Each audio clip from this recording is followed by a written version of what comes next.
When the house grows quieter and the days stretch a little longer, something profound begins to happen. We meet ourselves again. Not the parent, not the spouse, not the career climber or caregiver, but the person who has lived through seasons of laughter and loss, victories and wounds.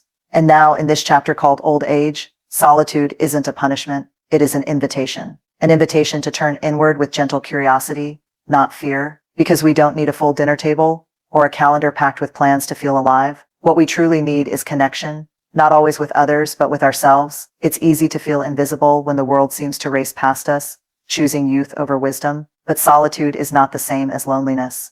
One aches, the other heals. In our culture, we've been taught that happiness is something that comes from outside, children, spouses, community. But there is a quiet kind of joy that bubbles up when we slow down enough to hear our own breath, to touch the texture of the present moment. That kind of joy doesn't shout, it whispers, and it waits for us in the simplest places.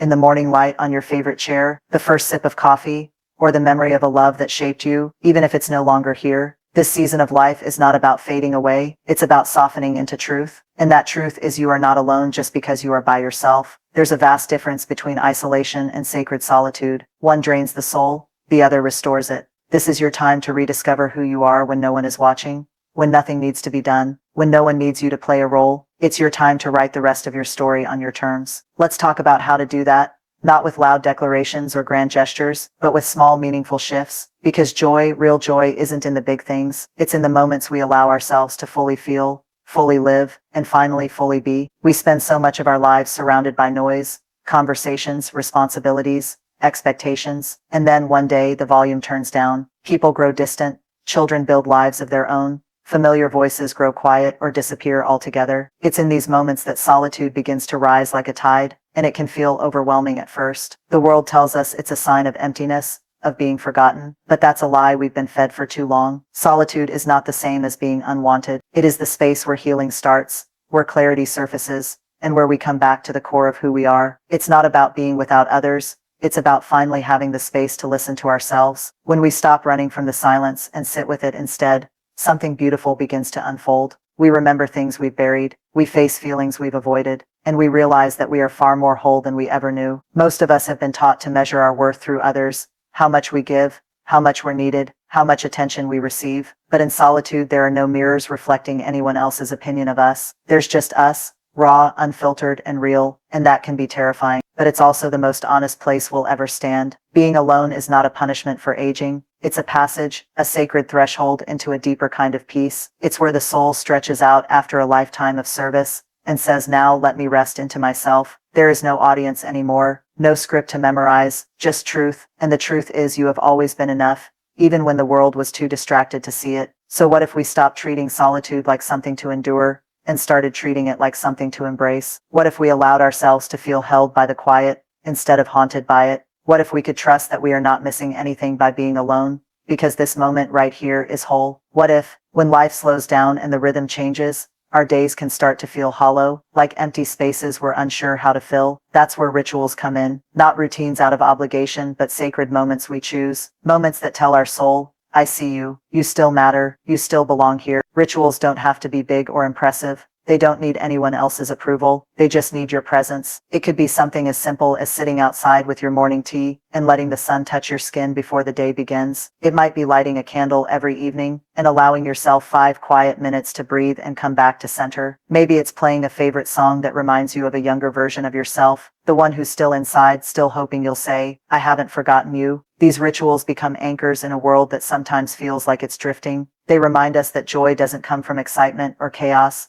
It often comes from rhythm, predictability, something steady you can count on when so much else has changed. And here's what's beautiful: these small acts, these soft rituals, they aren't just things you do, they're ways you speak to yourself. They say, you're still worthy of care, you're still worth the time it takes to pour your coffee slowly, to stretch your limbs, to nourish your body, to sit with your thoughts. We live in a culture that celebrates being busy, but in this season you get to celebrate being still. You get to make the ordinary sacred again. You get to say, I don't need to prove anything today, I just need to be gentle with myself. And when you do that, day after day, these rituals become more than habits. They become little doors you walk through, back to yourself. And each time you do, you realize you were never lost. You just hadn't been home in a while. There is a quiet ache that often comes with age, not just for what we've lost, but for what we've set aside, all those dreams, interests, and little joys we tucked away because life demanded our attention elsewhere. We became providers, caretakers, planners. We spent years pouring into others,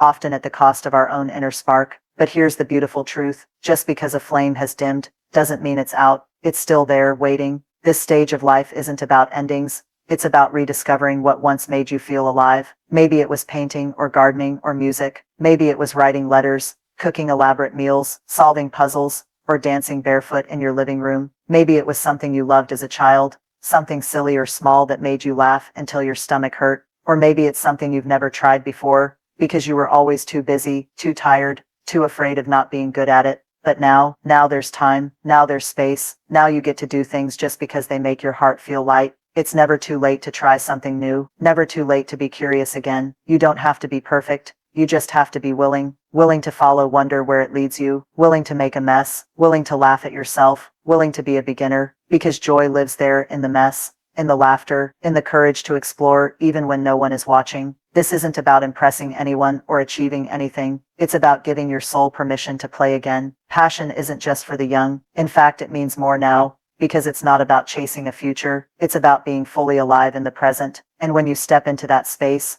when you allow yourself to feel inspired, silly, creative, or moved, you'll find that passion has always been your birthright, not a luxury, not a phase, a part of who you are, a part that still wants to live, still wants to dance, still wants to feel wonder at the smallest, most beautiful things. There's something deeply profound about writing, about putting words to paper that capture the essence of your soul. In a world that constantly pushes us to be seen, to be acknowledged, to be understood, writing is an act of freedom. It's the one place where you don't have to worry about how others will perceive you, or whether your story is worthy of being shared. Writing is your space to speak your truth, to remember, to dream. It is your voice echoing in the silence, and the only one you need approval from is yourself. As the years pass, we often carry a weight of unspoken words. We hold memories that swirl in our minds, emotions that never find a release. We may have forgotten how powerful it can be to simply put pen to paper, but here, now, it's not too late. You don't have to write a book, a memoir, or a poem. You don't even have to have any intention of publishing it or sharing it with anyone. What matters is that you give yourself permission to express, to create, to release the stories you've carried for so long. Maybe you write about the moments that defined you, the triumphs, the heartaches, the lessons you've learned, the people you've loved and lost. Maybe you write about the quiet days, the small victories, the beauty in the everyday. Maybe you simply write about what it feels like to be here, to be alive, to have witnessed so much of this world, and yet still have something left to say. In writing there is healing, in writing there is clarity, in writing there is freedom. When we speak our story, we reclaim it, we take back ownership of the narrative, we stop allowing others, society, our families, the past, to define who we are. We become the authors of our lives, even if no one ever reads a single word you write. The act of writing is a reclaiming of your voice, your truth, your essence. It's not just about what you have to say. It's about the act of saying it. It's about the permission you give yourself to be seen in your own eyes. It's about remembering that your story is worth telling, whether it's shared with the world or quietly held in your own heart. Every line you write is an act of self-love, a testament to your resilience, and a recognition that you too have lived a life full of meaning and depth. So write, not because you need an audience, but because you need to remember. You need to connect with the parts of yourself that have been hidden, that have been waiting to be heard. Write because you deserve to tell your own story, in your own words, without apology. We often spend the first half of our lives taking our bodies for granted, pushing them to the limit, ignoring their signals, or trying to shape them into someone else's ideal. But as we age, our bodies begin to shift. They remind us of their fragility, of their strength, and of their capacity for resilience. And in these changes, there's an invitation to finally honor them, not just as vehicles that carry us through life, but as sacred vessels deserving of our care. Your body has given you everything. It has carried you through years of laughter and tears, moments of joy and sorrow, successes and failures. It has held your spirit through it all, never asking for anything in return except love, respect, and attention. Now in this phase of life, it's your turn to return that care. And it's not just about what you eat or how much you exercise, though those are important too. It's about how you tune into your body, the way you listen to it when it whispers for rest, when it asks for a little more movement, when it craves nourishment. This stage is about cultivating a relationship with your body that is built on kindness, not judgment. It's no longer about trying to achieve someone else's idea of beauty or strength. It's about honoring the beauty that already exists in you, the quiet strength of your legs that have walked you through years of life, the wisdom in your hands that have touched so many, created so much, the wrinkles and lines that tell the story of a life well lived, each one carrying a memory, a lesson, a moment of growth. Nourishing your body isn't just about feeding it. It's about hearing it. It's about taking the time to slow down and offer yourself gentleness. It's about choosing food that fuels, movement that feels good, and rest that rejuvenates. It's about looking at yourself in the mirror and recognizing the value in the person staring back at you, not because you look a certain way, but because you are here and you've made it this far. That in itself is something to be celebrated. So treat your body like it's the only one you have, because it is. It is the only place where you will live, move, and experience the world. It deserves your respect, your patience, and your gratitude. No more punishment, no more neglect, just gentle care, like the care you would offer to a dear friend. And when you do this, when you begin to nourish your body from a place of love, instead of obligation, you will find that it gives you back so much more than you could have ever imagined. It gives you strength, it gives you energy, it gives you peace, because when we love our bodies in the quiet, honest ways they deserve, we create a home where our soul feels safe, seen, and cherished. There is a deep yearning within all of us to connect, to share our lives, our thoughts, our hearts with others, and as we grow older, we may find that the people who once filled our lives with presence and companionship begin to fade. Children grow up and move away, friends pass on or drift apart, and sometimes we find ourselves facing the quiet of solitude. In these moments, the desire for connection can feel even more intense. But here lies the quiet wisdom. True connection begins with you. For years we've been taught to find our worth in the eyes of others, through relationships, achievements, or societal expectations, but there's a different kind of power that comes with being whole without needing validation from anyone else. When we begin to cultivate our own sense of self, rooted in love, understanding, and acceptance, we no longer rely on others to fill the void. We are already complete. This doesn't mean we stop seeking connection. It doesn't mean we shut ourselves off from the world. Rather, it means we begin to approach relationships from a place of fullness, not emptiness. We're no longer chasing companionship to fill a hole in our hearts. Instead, we invite others into our lives because they add to the joy we've already found within ourselves. We allow others to be a part of our journey, not the reason for our journey. The relationships we form later in life, whether with friends, family, or even new connections, become richer when we bring our whole authentic selves into them. We no longer need to mold ourselves to fit others' expectations or seek their approval. Instead, we get to share who we truly are, unguarded and unashamed. We come to relationships not as someone seeking something to fill the emptiness, but as someone who is already full of experience, wisdom, and love. And here's the most beautiful part of it all. When we are whole without others, we become magnets for the right kind of connection. We attract people who see us for who we truly are, not for who we pretend to be, or who we think we need to be. These relationships are the ones that are deep, meaningful, and authentic. They're built on mutual respect and a shared understanding that we are whole, independent people who choose to be in each other's lives because of love, not need. So stay open to connection, but let it flow from a place of already being enough. Allow yourself to be seen by others, but know that your worth is not defined by them. You are whole, you are worthy, and you are loved, whether someone is by your side or not. When you find that peace within yourself, you realize that solitude is not loneliness,